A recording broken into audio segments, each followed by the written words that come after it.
الله يا رحمن يا رحيم يا كريم يا الله يا رحمن يا رحيم يا كريم ارفع ما لنا مترا كن فيكن حكام ترى ارفع ما لنا مترا كن فيكن حكام ترى हर शे पे ही जिक्र तेरा ला इलाहा इल्लल्लाह। Alhamdulillahirabbil alamin wassalatu wassalamu ala asyrofil anbiya'i wal mursalin habibi rabbil alamin imamil muttaqin sayyidina wa nabiyina Muhammadin sallallahu alaihi wa ala alihi wasallam katsiran amma ba'du. Puja dan puji syukur kita kepada Allah Subhanahu wa taala yang memberikan nikmat iman Islam. Mudah-mudahan senantiasa diberikan kita di dalam husnul khotimah, dalam panjang umur dan sehat walafiat. Amin amin ya Allah ya rabbal alamin. Dan tidak lupa juga selawat beserta salam junjungan besar Nabi Muhammad sallallahu alaihi wasallam. Salawat dan salam untuk beliau. Mudah-mudahan beliau menyambut salawat dan salam kepada kita semuanya atas keselamatan bagi kita semuanya yang dimuliakan oleh Allah, sahibul hajat yang hadir dan para kiai, ustaz, warga sekitar kampung Sengket, bukan Sengket. Terus diganti namanya itu, kasih tahu ke Pak Kepala Desa Pak Lurah tuh, Pak RT ganti namanya. Kita pada Sengket bukan? Nggak tahu apa itu? Sengket apa? Sengket. Tangga. Oh, karena turun ya. Iya. Oh, Sengket begitu bahasa sudah. Iya. Oh. Ya, begitu. Jadi insya Allah pada sehat semua, pada umur semuanya, pada senang datang ke sini. Karena siapa yang duduk di majelis taklim di sini sudah pergi haji, sudah berangkat di haji, terus belum ada. Pak Edi, DKM.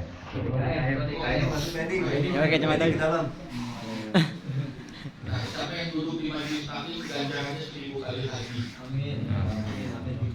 Ini niat besar atau kecil itu tergantung niat kita datang ke sini bila Allah karena mendoakan keluarga kita. Niat kita kecil, ya pahalanya jadi kecil. Kalau kita niatnya besar, pahala pun kita jadi besar karena niat kita. Sebab itu niat kita lillahi ta'ala karena Allah, ya Allah kabulkan hajat-hajat kami yang ada di sini. Karena haji itu sangatlah berat. Jadi haji itu adalah yang kelima daripada rukun Islam. Sebab itu datang ke sini saya baru kemarin berangkat haji, alhamdulillah bisa silaturahmi ke sini. Karena niat saya datang sini silaturahmi karena beliau ini orang soleh, orang baik. Karena nggak gampang kita mau datang jauh-jauh ke sini kalau bukan ada cahaya. Karena cahaya kumpul orang baik berkumpul dengan orang baik. Begitu pula jodoh, istri mendapat suami, suami mendapat istri, seperti itu pula istri yang soleh atau suami yang soleh. Dan semuanya itu adalah cobaan dari Allah Subhanahu Wa Taala. Dan yang kedua, apa itu tahlil, apa itu zikir, apa itu berselawat, itu nyampe apa tidak? Pertanyaannya kan? Sebab itu Nabi Shallallahu Alaihi Wasallam ya pernah menyampaikan kepada seorang kaum muda yang menangis berintih-intih kepada Rasulullah karena selalu memimpikan ayahnya yang sudah meninggal. Ayahnya yang sudah meninggal itu selalu dalam keadaan sedih, muram dan menangis. Di sini siapa yang sudah keluarganya pergi meninggalkan kita? Coba angkat tangannya. Pernah mimpi tidak keluarga? Ada yang sedang sedih, ada yang sedang susah. Nah, Nabi SAW memberitahukan al-qara'ta syai'an hadiyatan minal Qur'an li abi. Jadi sangat pentinglah dibacakan Al-Quran kepada orang yang sudah meninggal itu. Sebab itu sampai kepada anak muda tersebut dan anak muda tersebut membacakan tahlil, zikir itu semuanya dalam Al-Quran ada kan? Subhanallah, subhanallah ada dalam Al-Quran? Ada. La ilaha illallah ada. Sebab itu zikir adalah Al-Quran yang dibaca berkali-kali. Karena tidak ada yang namanya cinta kalau dia tidak menyebut-nyebut nama yang dia cintai. Kita cinta sama seorang wanita, pasti kita sebut-sebut namanya kan? Begitu pula kita cinta dengan Rasulullah, pasti kita membacakan selawat kepada Nabi Muhammad SAW. Itulah buktinya kalau kita cinta kepada sesuatu. Makanya kita harus zikir subhanallah. Kita cinta sama Allah. Subhanallah, walhamdulillah, wa la ilaha illallah, wallahu akbar. Zikir kan gitu, semuanya ada dalam Al-Quran. Ada. Sebab itu bacakanlah Al-Quran kepada orang yang sudah pergi meninggalkan kita. Mereka dapat makan, mereka dapat minum, mereka dapat kehidupan di dunia lain, dunia orang-orang yang sudah pergi meninggalkan kita, dunia orang-orang yang sudah pergi, dunia orang meninggal. Roh, itu ada dunia roh.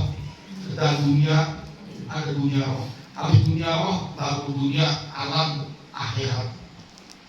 Dari alam akhirat inilah menuju surga dan baru menghadap kita semuanya kembali kepada Allah.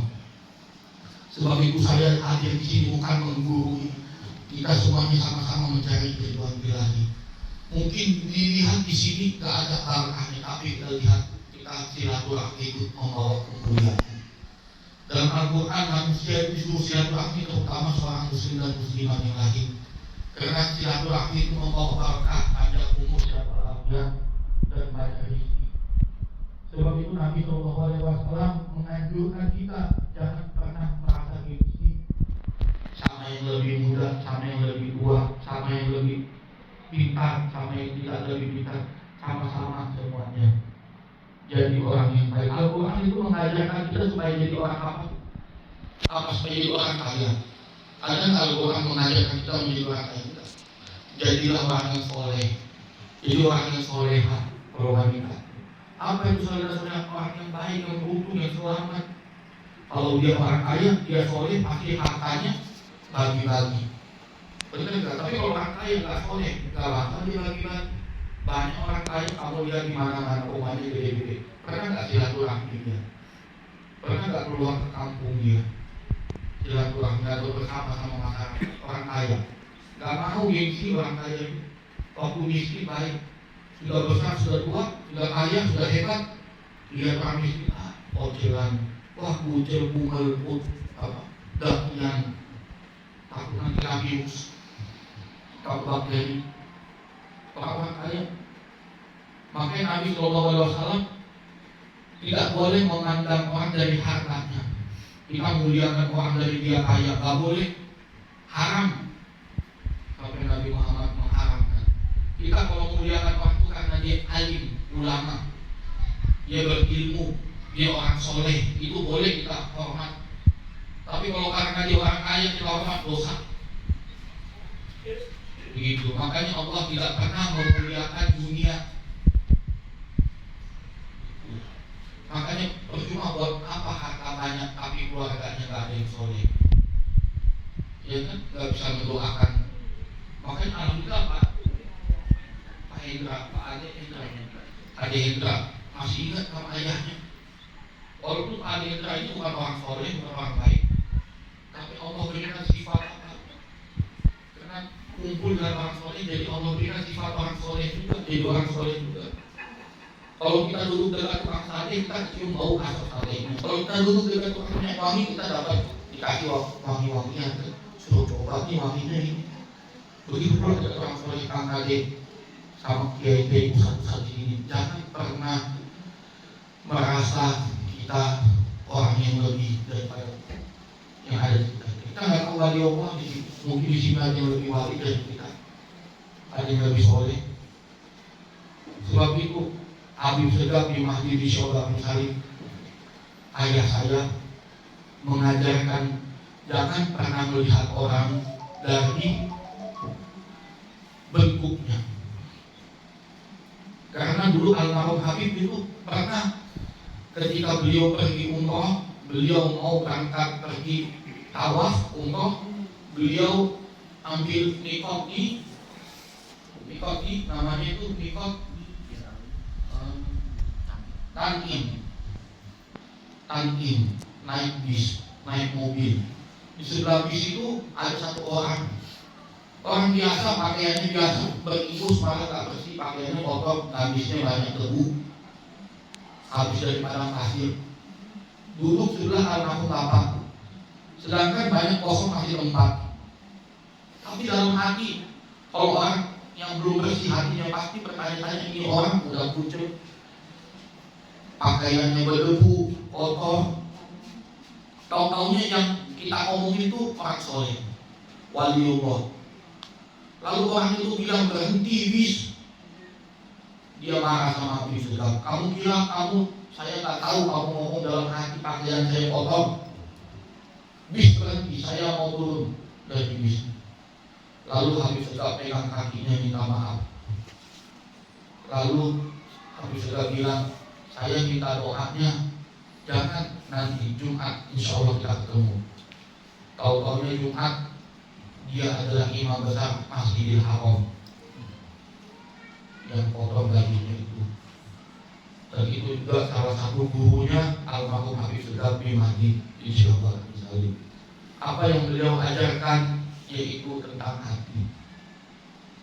Percuma tampang kita ya ganteng atau pakaian kita bagus, hati kita tidak baik. Karena wali-wali Allah itu darahnya tinggi karena selalu sangka baik. Kita harus sangka baik. Walaupun manusia itu banyak dosanya, Allah tidak lihat dosanya sebanyak apapun. Kalau dia datang minta maaf, minta tobat, pasti Allah maha pengampun dan maha penyayang. Yang penting jangan sampai pada kafir, jangan sampai kafir, murtad, keluar dari Islam, itu namanya kafir. Dosa pasti Allah maafkan, semua dosa. Karena pemaafnya Allah itu lebih pemaaf daripada kedua orang tua kita ketika kita melakukan kesalahan. Kalau kita melakukan kesalahan, bapak ibu kita pasti memaafkan, walaupun bapak ibu kita kesal, benci, tapi dia tetap memaafkan. Dan Allah itu lebih pemaaf daripada kedua orang tua kita. Jadi banyak-banyak bersyukur. Yang terakhir, banyak-banyak bersyukur Allah ciptakan kita jadi manusia. Allah tidak menciptakan kita jadi binatang. Coba seandainya bapak-bapak yang hadir atau ibu-ibu yang hadir di sini jadi kecoa, gimana perasaannya? Tapi Allah jadikan kita manusia, bisa makan enak, bisa kumpul silaturahmi, datang ke acara silaturahmi kan adik kita makan habis ini lapar ternyata. Lagi lapar itu. Kalau kita hasilnya muka bapak-bapak sini, pada puja-puja juga sama, nunggu makan juga berkah. Makanya udah doa itu barokah beda sama makan di warung. Makan di majelis taklim, di tempat taklim, di tempat zikir, ada doanya itu. Di air-air ini kan, ada doanya itu semuanya barokah, simple, susah, mahal, gak dijual. Iya, cuma untung-untungan aja ada hari ini ya, untung dapat hari ini doa, udah didoakan air. Jadi jangan pernah berkecil hati yang miskin, jangan pernah susah miskin. Alhamdulillah dikasih miskin. Kenapa kalau dikasih miskin? Alhamdulillah. Kalau dikasih kaya, nanti hisabnya, dosanya banyak. Alhamdulillah sederhana, yang penting sederhana. Makanya Nabi Muhammad itu ketika datang malaikat menanyakan, wahai Rasulullah, kamu mau jadi raja, mau jadi presiden, mau jadi apa, bagaimana? Enggak, saya jadi orang sederhana aja. Kata Nabi Muhammad. Karena orang kaya, orang hebat, presiden atau pejabat segala macam, nanti dihisabnya, dihitungnya sama malaikat di akhirat lama. Kata Nabi Muhammad. Jadi orang sederhana aja cepat masuk surganya. Jadi yang miskin juga jangan sedih, yang kaya juga jangan sedih juga. Ada kelebihan orang kaya. Orang kaya itu kalau bisnisnya, usahanya dia jujur, dia baik, surganya bersama para nabi. Itu orang kaya, surganya sama-sama nabi, bayangin.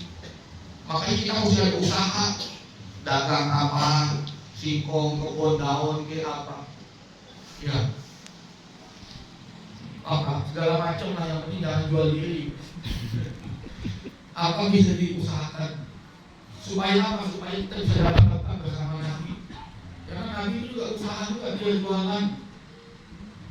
Masih ada bekas kokoknya dulu Nabi jualin barang-barang Sayyidatina Khadijah. Di Mekah itu ada rumahnya, ada tempat dulu pasar Syekh itu. Dulu Nabi jual di situ, dagang di situ. Sekarang udah ada pasarnya dibongkar semua jadi hotel. Iya. Ini Nabi mencari kesibukannya. Jangan sampai hidup kita ini malas, apalagi masih muda kita. Makanya Allah Subhanahu Wa Taala memberitahukan di dalam Al-Qur'annya, manusia itu suruh capek apa? Laqad khalaqnal insana fi kabad. Allah ciptakan manusia itu memang harus capek. Ini jangan perlu capek, ini usaha ini lah. Memang manusia itu memang diciptakan sama Allah harus berusaha, harus capek. Jadi jangan pernah jangan pernah berkecil hati. Saling bersyukur, saling mendukung. Ada teman, ada usaha, saling usaha. Ada barang ini, saya nggak laku jualan orang, siapa yang bisa beli, siapa yang bisa bantu jual. Iya. Sama saya juga dagang saya batu jualan. Batu, ada jual apa juga tuh?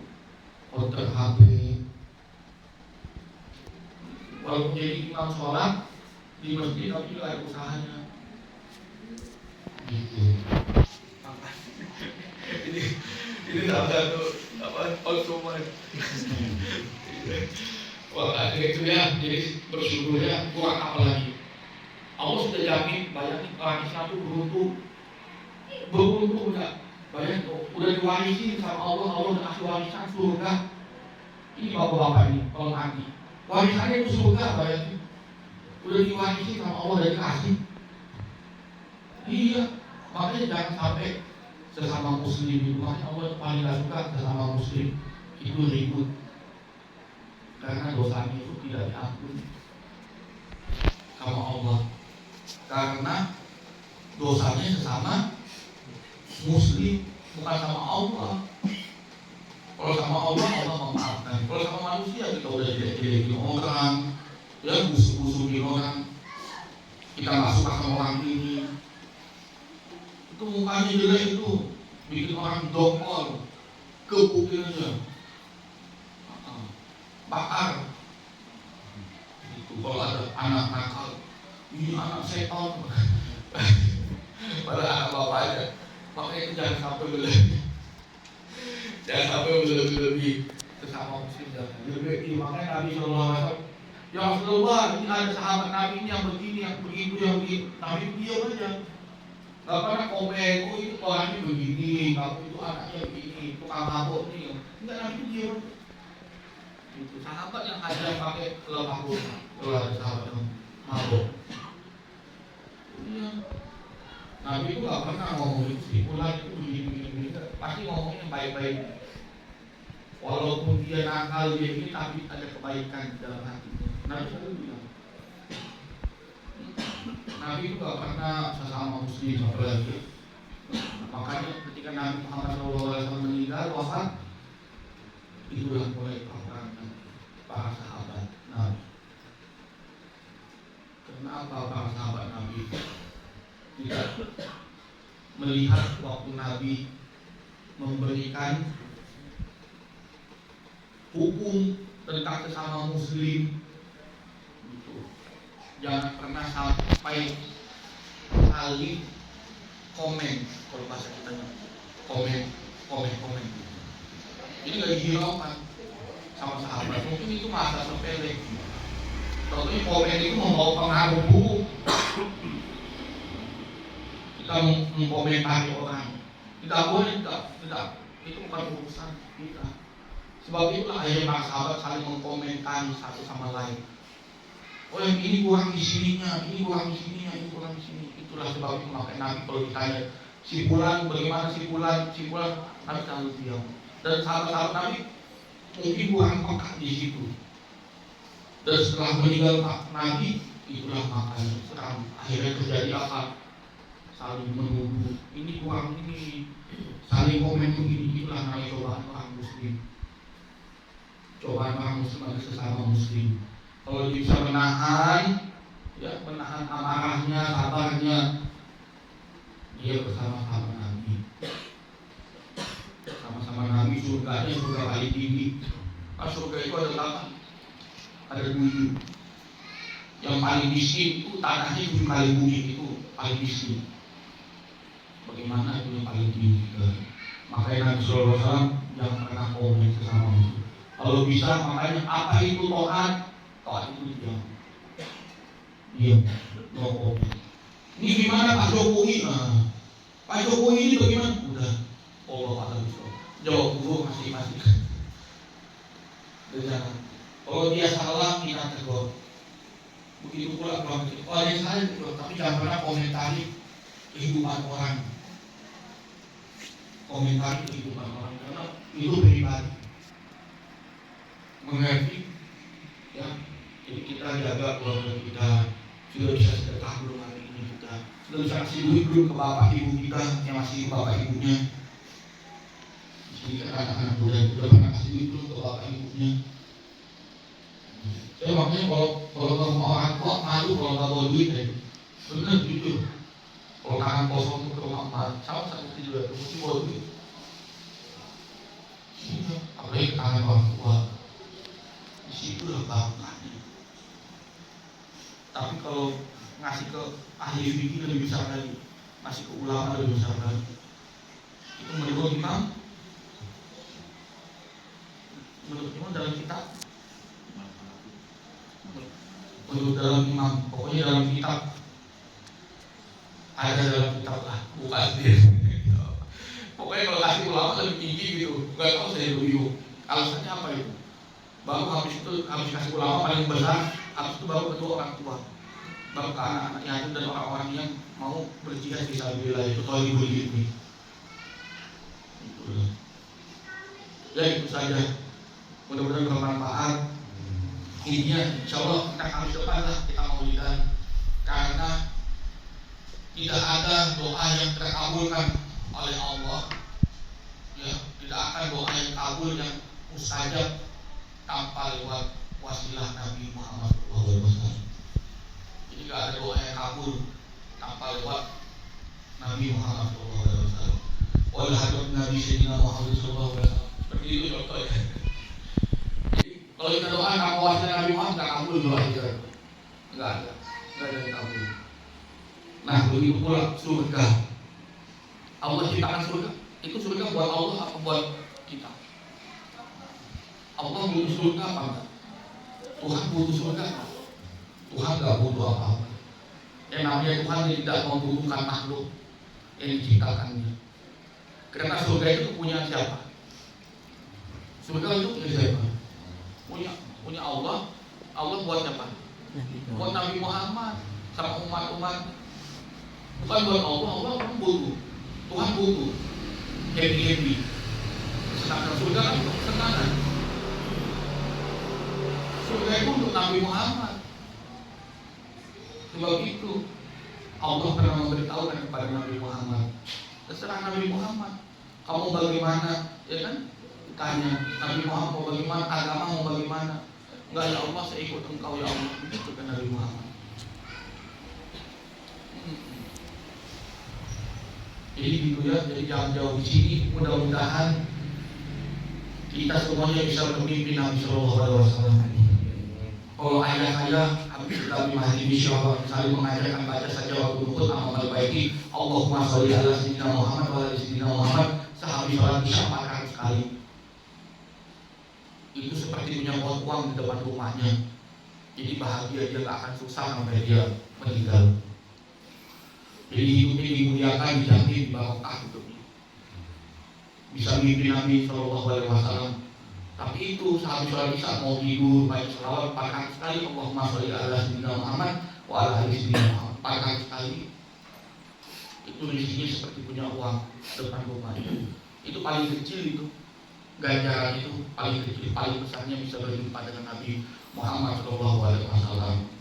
Siapa yang mimpi Nabi Muhammad, siapa yang pernah berziarah pada Nabi Muhammad, dia wajib mendapatkan syafaat Rasulullah SAW. Wajib hadisnya dapat pertolongan dari Nabi Muhammad. Makanya ya itu saja. Apalagi sudah. di kampung, di masjid, Pak DKM, Pak Haji, atau Ustaz, ada orang yang miskin, nggak bisa sekolah, masih di luar iman. Karena saya lihat banyak orang-orang pada meluntang lantung, sekolah mahal di luar iman gratis.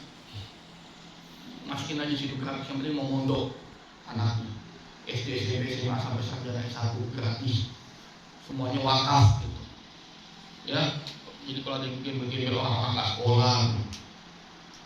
Dan alasannya kenapa nggak sekolah, nggak ada uang, nggak ada biaya. Masukin itu semua gratis di luar iman.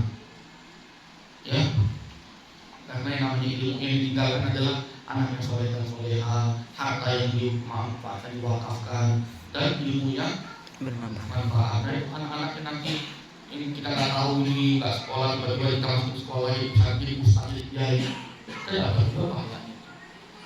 Ya mudah-mudahan bermanfaat. Kita doa dulu. Ya Allah ya Rahman ya Rahim ya Malik ya Qudus ya Salam ya Mu'min ya Muhaimin ya Aziz ya Jabbar ya Mutakabbir ya Khaliq ya Allah ya Rabbi ya Allah ya Tuhan kami. Berkah pada hari ini ya Allah. Jaga keluarga kami, ayah bunda kami, sanak saudara kami, anak kami, istri kami, menjadi orang-orang yang soleh, orang-orang yang soleh, orang-orang yang taat kepadamu ya Allah. Beri kami jalan yang lurus, petunjuk, hidayat dan taufik darimu ya Allah. Ya Allah ya Tuhan kami, panjangkan umur kami agar kuat beribadah, sehatkan kami ya Allah. Ya Allah ya Tuhan kami, beri kami rezeki yang halal dan wasiat iman wal barakah agar kami bisa berbagi. Ya Allah ya Tuhan kami, berikan kami kemuliaan fi dunya wa dunya wal akhirah bersama saudara-saudari kami, menjadi orang-orang yang baik, orang-orang yang Kau ridhoi, orang-orang yang Kau maafkan, orang-orang yang Kau ampuni. Masukkan kami semua dalam surga Jannah Firdaus bersama Nabi Muhammad SAW dalam panjang umur dulu, dalam sehat dulu, dan kabulkan dulu hajat-hajat dan cita-cita kami ya Allah. Ya Allah, mudah-mudahan kami semuanya bisa berangkat ke haji. Amin. Menjadi haji yang mabrur. Dan kami punya keluarga semua di dalam naungan rahmat dan kasih sayang-Mu ya Allah. Selamatkan kami, muliakan kami, ridhoi kami, panjangkan umur kami dalam suatu asyik. Allahumma atina fid dunya hasanah wa fil akhirati hasanah wa qina adzabannar. Subhana rabbika rabbil izzati amma yasifun wa salamun alal mursalin walhamdulillahi rabbil alamin. Wa nahnu min fadlihi Muhammad sallallahu alaihi wasallam. Al-Fatihah. معهد العصر يهنو